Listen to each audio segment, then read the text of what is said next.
Hi and welcome to our second class on grammar for IBPS clerk examinations. So, in case you want to have a better understanding of your grammar basics, of course, we will be doing it in detail in this series as well. You can also refer to our IBPS PO videos in order to, extend your learning. Okay. So, with that, let's get started with the class for today. Just a second. So, in case you are watching it right now, please make use of our commenting forum to let us know about you, say hi. So, let's get started. So, today we will be dealing with, as I said, a grammar lesson, and we will be explaining usage concepts, usage conventions with the help of examples. Okay. So, where would you be seeing usage based questions? Number one, you would be seeing them in error spotting exercise questions. So, the error spotting question would be a simple sentence given to you. The sentence is split into 4 parts, and it's your job to figure out where the grammatical error lies. Okay. So, in case there is no error, then you pick E, no error as the answer. Okay. As simple as that. Now, that is about error spotting. 2, you would have your simple sentence completion questions. That's nothing but your fill up the blank kind of question. Okay. So, sentence completion has 1 or 2 or more blanks. It is your job to pick the right option from the given set of options to plug that gap. And once the gap is plugged, you need to make sure that it is, grammatically correct, contextually meaningful, etc. Okay. So, that is about questions that make use of your correct usage kind of that particular concept. Okay. So, as I said, the goal for today is basic grammar, correct usage. You would be using it in sentence completion, error spotting, okay, and an offshoot of error spotting would be your sentence correction question. Okay. Now, in sentence correction, what happens is there might be an error in the given sentence, and part of that sentence is underlined. Okay. The potential error lies in the underlined part. It is your job to choose an option that, when replaced instead of the underlined part, makes the sentence correct. Okay.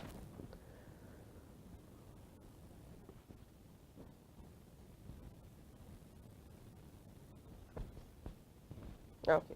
Now, let's look at the previous CPP question that most of you got fumbled with. Okay. So, then okay, let's look at the question. Pick the part of the sentence that contains an error. This is a simple error spotting exercise. If there is no error, pick E as the answer, as I said. One of my earliest memories is of catching sight of her playing hopscotch on our common terrace. Now, the given sentence is absolutely right. Okay. So, E is your answer. Now, I figure that most of you have gone for D as the option. Okay. Now, let's look into the question. One of my earliest memories. The reason I gave you this particular question is memories is plural. Yes, there is absolutely no second thought about that. But the subject of your sentence here is not memories, it is one of your earliest memories, or one of my earliest memories. Correct? Okay. So, look at this. Memories is plural, but one of my earliest memories. This is a singular subject. Make no mistake here. Okay. So, your subject verb agreement rule is very important here. Okay. one of my earliest memories is perfectly right, although quite a few would be confused and say or write, one of my earliest memories are. That's entirely wrong because you are talking only about one memory of yours. Okay? So you can say one of the board members is Mr. blah blah blah, or one of the team members is going on vacation. Okay? Now remember, when you use one of, you're qualifying the noun here. Okay? And how are you qualifying it? You're actually quantifying it, come to think of it. But yeah, so you change the subject from plural to singular. Okay? So this is a potential caveat. Please make sure that in case you use one of blah blah blah, in that particular case the subject is singular and not plural. So the singular verb here is perfectly right. Okay, so this is the possible caveat that I included in this particular question to confuse you a bit. Okay, now so that is about A, completely right. Of catching sight of her, absolutely no problem here. Playing hopscotch. What is hopscotch?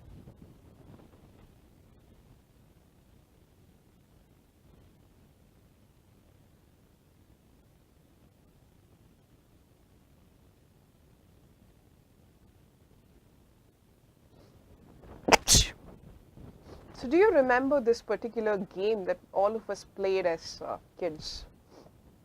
So you draw this board on the, you draw this on the floor, and then you jump from 1 to 2, and then 2 to 3, so on and so forth. Okay?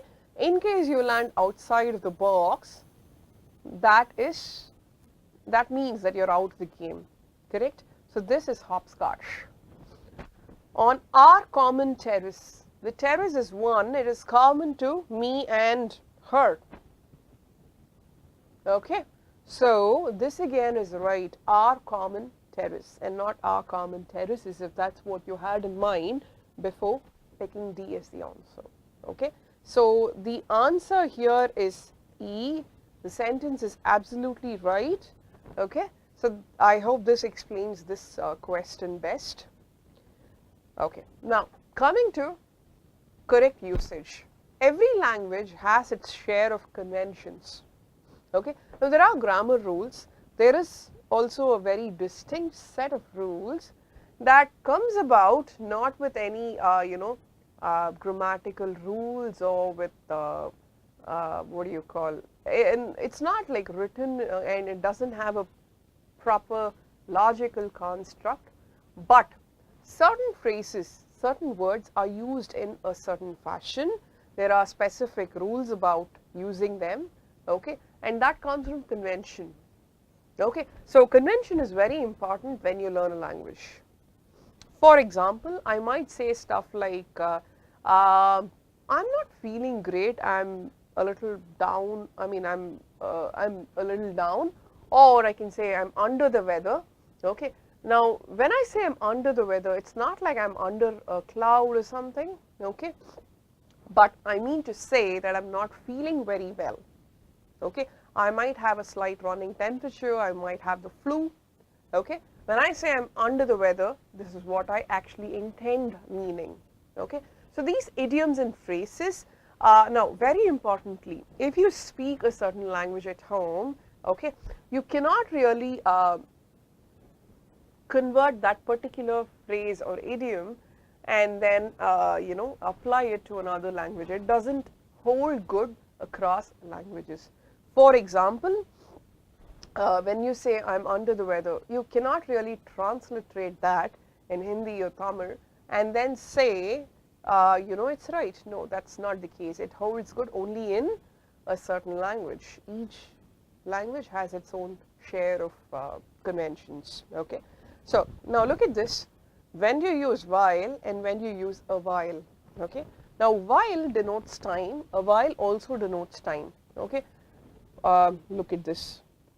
While I was waiting for him,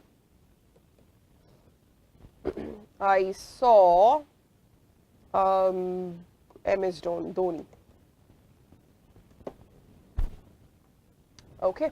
So in this case, this is a temporal structure. Okay. So while here denotes time, that is the temporal word. Okay. Then I can also use while as a contrast indicator. I'll show you how. While I am Deepa Shankar,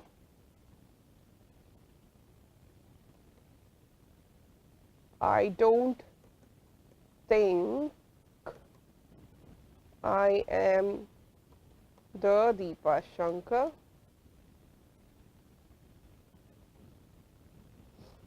You intend mailing. So let's say I have a wrong mail that is actually intended for another person with my name. Okay. So in that case, I can use while as a contrast indicator and put forth the idea with this structure. While my name is Deepa Shankar, I don't think I am the Deepa Shankar that you have in mind. You probably have to, seek someone else with whom I share my name. Okay. So this is a contrast indicator. And then a while is a word that means quite some time. Okay. So I can say sit a while. This is going to take a while. Okay. So sit a while is an adverb, and that's about it. Okay. You cannot use a while in place of while. Got it?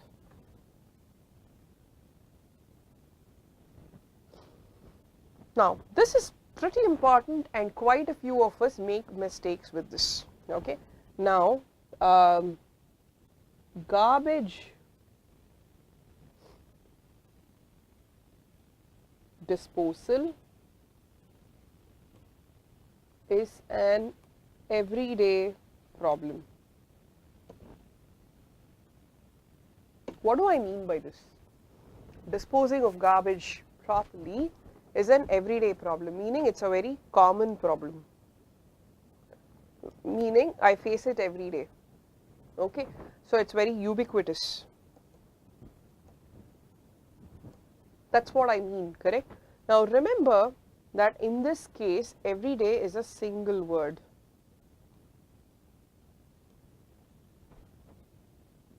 Right? But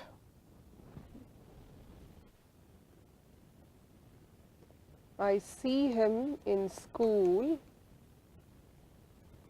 every day. In this case, there is a space here, and that is very important. This refers to time, while this is an adjective. This is an adverb that is a temporal indicator. Okay. So every space day means every day, okay, daily I meet him. Every day I come to class. Okay. But my everyday attendance is not quite healthy. In that case, attendance is being qualified by the adjective every day, meaning my usual attendance is not healthy. Got it? So there is a very distinct difference between every day as a single word and every space day. Got it? Because we dealt with, I gave you a specific example that deals with space. Okay, we have done a temporal indicator here. Let's look at a spatial indicator. Okay, now temporal has to do with time, spatial has to do with place.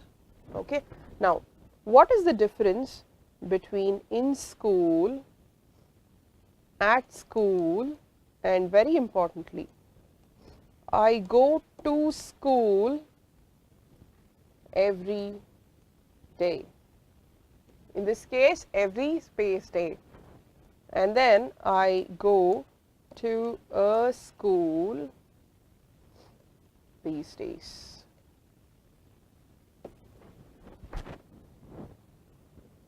When I say I go to school and there is no article here, it means that I go to school to study.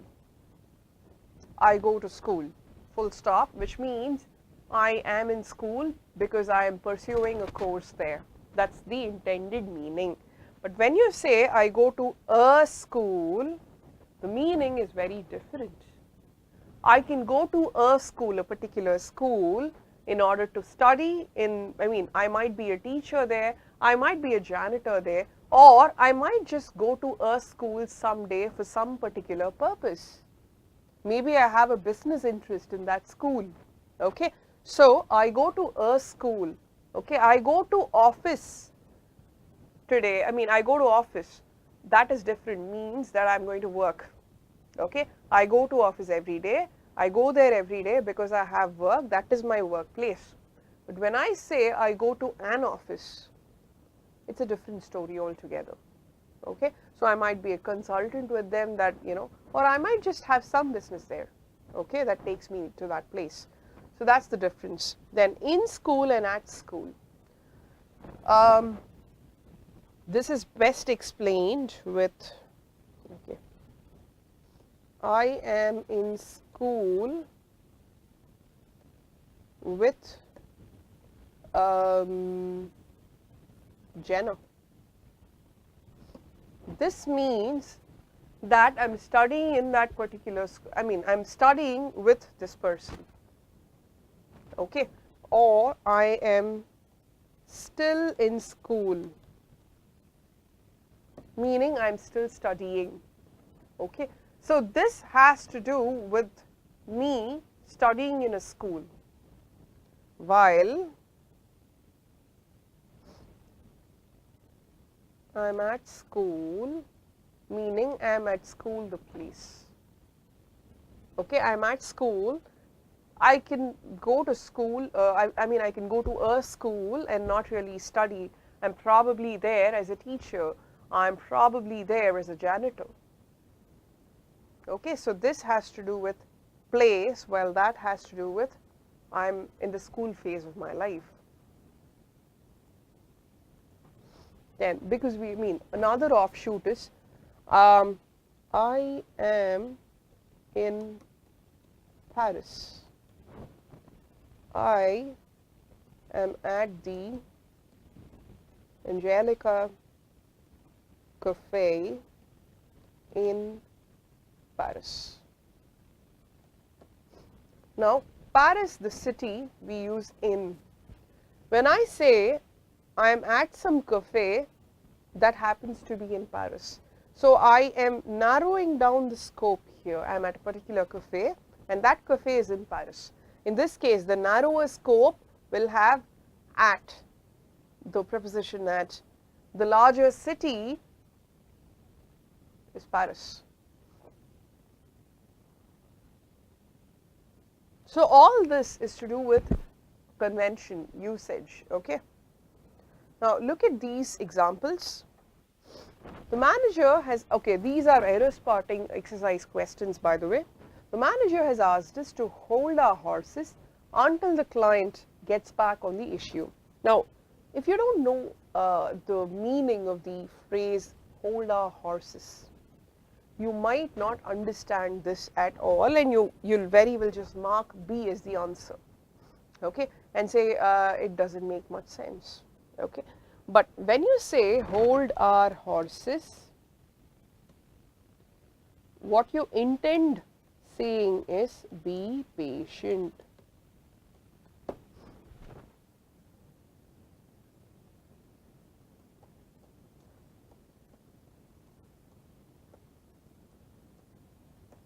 Now, there is another phrase that means almost the same, almost, not the same. Okay, no shenanigans. Okay, this the origin of this particular phrase is very disputed. No one knows if it's indeed right. Okay, but it comes from Eastern colloquial use that means show no guns. Shenanigans is actually from show no guns. Okay, so go someplace, be peaceful, be patient, don't do anything that is going to cause any trouble. Okay, just stay calm, right? So hold our horses meaning don't charge. Okay, so this is probably the origin of the phrase hold our horses. When there are two parties, you know, conflicting parties, you hold your horse and not let it charge forward. Okay, so just be patient, hold your horse, stay there, and don't take any decision in a very hasty situation. Okay, so that is hold your horse. Probably a war term, you know, war time phrase. Okay, so this has absolutely no error. Okay, the sentence is right as such. The manager has asked us to hold our horses until the client gets back on the issue. Now remember that I mean, the context screams of you know, a modern workplace, a corporate workplace. Okay, where there is a team and there is a manager, there is a client. Okay, so probably there is an issue, and the manager says don't react rashly. Okay, you just wait until the client gets back. That's the import of the sentence. Got it? Okay, so the answer here is E. Then look at this. It rained cats and dogs all day, causing great inconvenience to the marathon runners. Cats and dogs. Okay, now remember, when you say that it's raining cats and dogs, it means that it's been raining very heavily.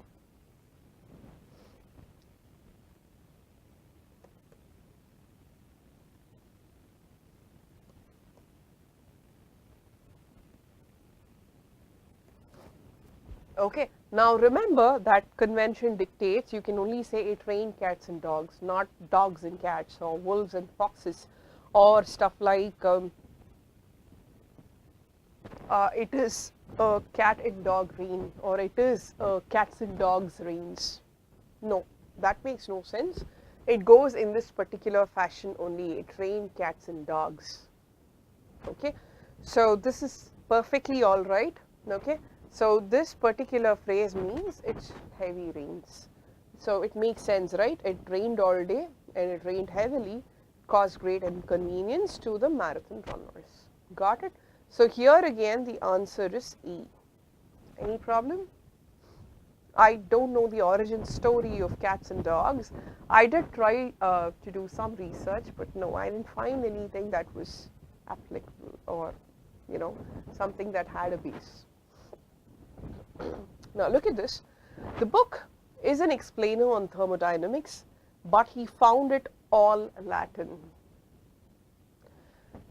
Now, all Greek or Greek and Latin, these are common idioms that mean it was undecipherable, that it was completely hard to understand. Okay, the book is an explainer on thermodynamics, but he found it all Greek. This has to be all Greek. I told you that these are very conventional. You cannot really say all Latin or all Sanskrit, all Hindi in my case. Okay, I cannot say I don't understand this, it's all Hindi to me. Okay, it is all Greek to me. That's about it. Okay, you can use a certain idiom or phrase if you intend to mean what the idiom or phrase means in the conventional manner only. You cannot change it according to your own whims and fancies. Okay, so here D is the answer. It is a dog-eaty world today, and people are always fighting one another. I have two things to explain here. Number one, it is a dog-eat-dog world.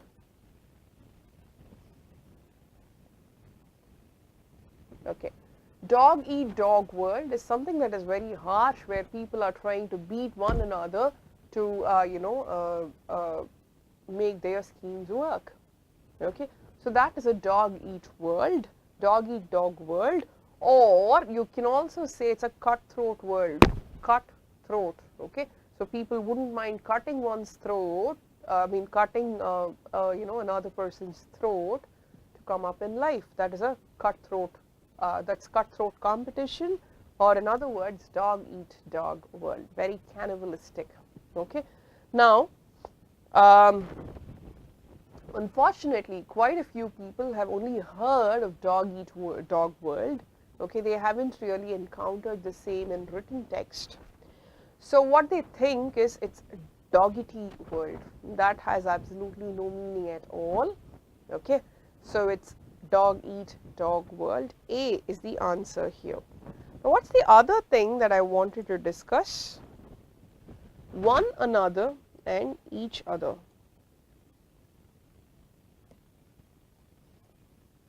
And then between,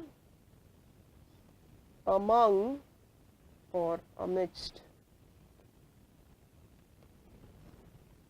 When do you use each other and one another? When you have two people, you use each other. They loved each other. You're talking about two individuals loving each other. Okay, or they hated each other. That's two people hating each other. But when you say A, B, and C love one another, or A, B, and C hate one another, so more than two people, you use one another and not each other. Got it? This again is a convention that we follow. Between again, between A and B, I prefer A. Among A, B, and C, I prefer A. Okay, so between again there are two entities that you have in your sample set, among or amidst. By the way, they mean the same, among and amidst. So you have 2 plus 3 or more. Okay, so we come to the previous contest question. Okay, it is a rainy day and Peppa and George are jumping in. Is it puddle or puddles? Now, when you say puddle, if you want to say puddle, you should say a puddle. This would make sense. It is a rainy day. They are jumping in a puddle, meaning Peppa and George, two people, are jumping in the same puddle. But when you say puddles, the meaning changes. They are jumping in puddles, meaning it can be the same puddle or it can be two different puddles altogether. That's the difference. Now, it might seem like a very simple question. I picked up this particular question just to explain this. Okay, I lived in a house, or let's say A and I lived in a house, meaning A and I lived in the same house at some point of time. But when I say A and I lived in our houses, or A and I lived in houses, okay, it means that I did not probably live in a hostel, A did not live in a hostel, I did not live in a hostel. Both of us lived in our houses, in our respective houses or homes. Okay. Now we go to this contest question, this class's contest question. Good luck. Good luck with your question. Now remember that this again is from the idiom and phrase sector of things. Quite an interesting question, by the way. So, good luck.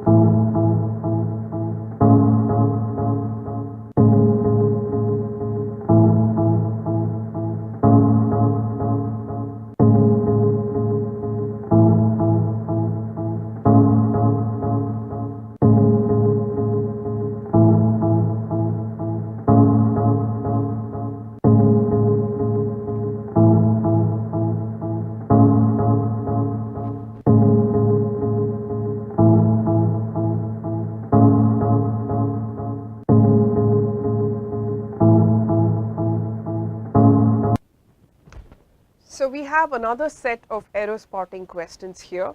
Despite being incredibly intelligent, the professor has been unable to progress in his career because he is a loose cannon. Now, what is the error here? Despite being incredibly intelligent. Number one, you are not introducing the subject in the first place. Okay, A, the start of the sentence does not have the subject. Instead, you are modifying the subject with this particular phrase. Now, convention dictates that after the comma, after the modifier phrase, you should have the subject, because that is what you're modifying. Okay, so despite being incredibly intelligent. Now, who is intelligent here? The professor. So right after the comma, you do have the subject, the intended subject. So this is perfectly all right. No problem here. The professor has been unable to progress in his career. No issues with these as well, because he's a loose cannon. Now, I need to explain two things here again. Loose cannon, and then the difference between cannon with a single N and one with a double N. Okay, and then very importantly, the difference between LOSE and LOOSE. Most of us seem to have some confusion or the other between LOSE and LOOSE. Anyhow, let's start with this. The phrase loose cannon. Okay, what's a cannon? Cannonball, cannonball Z. Okay, so it is something that you shoot from the tank. Okay, it's like it is a weapon. Okay, now remember that has double N. A loose cannon is, as the phrase suggests, something that is directionless. It can go off any time and it can hit some unintended target, or it can just hit some, it can just keep traveling until it just falls into ground. Okay, so this is loose cannon. The professor is slightly insane. He just tries to, he is not fit to, he's a loose cannon, meaning slightly insane, and hence he's unable to progress in his career. He talks too much, talks unintended stuff, so that's a loose cannon. Okay, so in this case, remember, cannon is misspelled. Now also remember this, if you have done mathematics or science, you would have come across canonical form, which means standardized form. Okay, so write a particular number in canonical form, right? That canon is to do with structure, a set structure. Okay, so that is canon, this is the other canon. Got it? So in this particular case, it has to be loose cannon with a double L. So D is the answer here.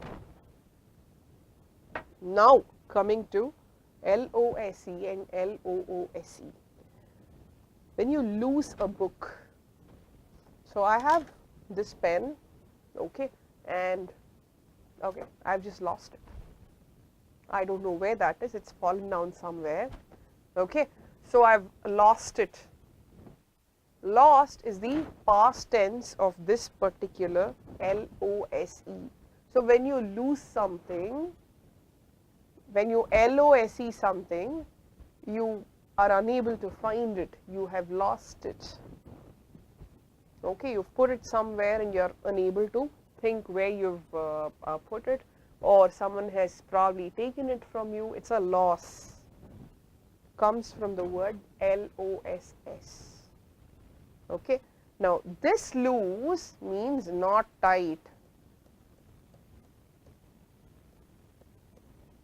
LOSE is a verb. Okay, LOOSE is an adjective. The screws are loose in this particular tool.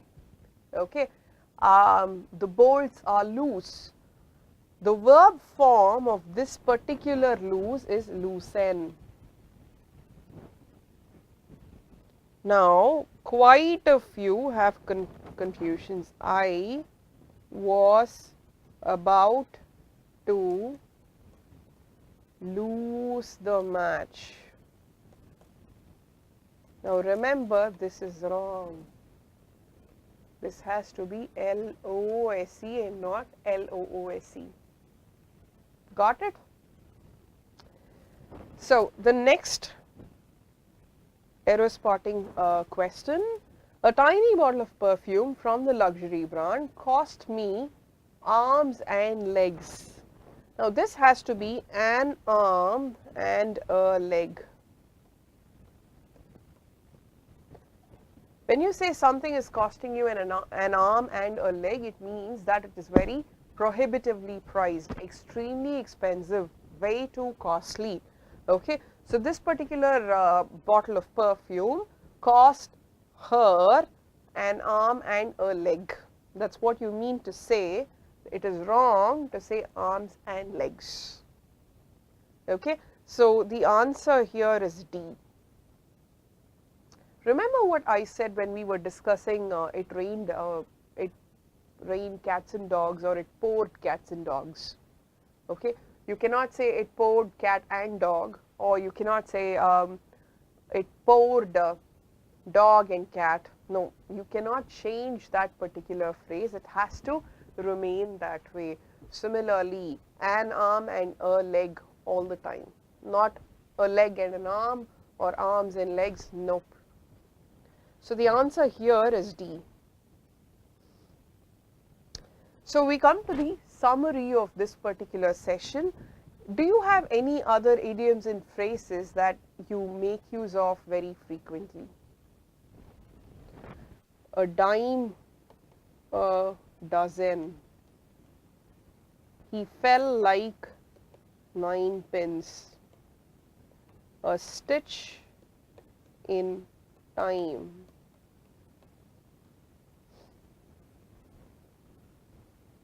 Saved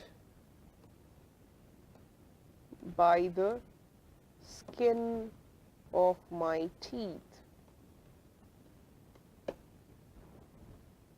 Neck and neck.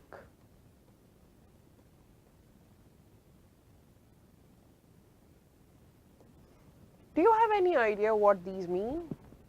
A dime a dozen, meaning something is available very cheap. A dime is a very, it's like our 1 paisa, 2 paisa, okay, or a cent.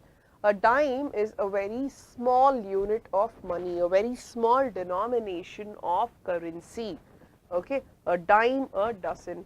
You know what, plastic, that's just available for a dime a dozen, meaning you get a dozen units of that particular product for a very cheap price. That's a dime a dozen. Okay. Another phrase, another phrase that makes use of dozen, 19 to the dozen.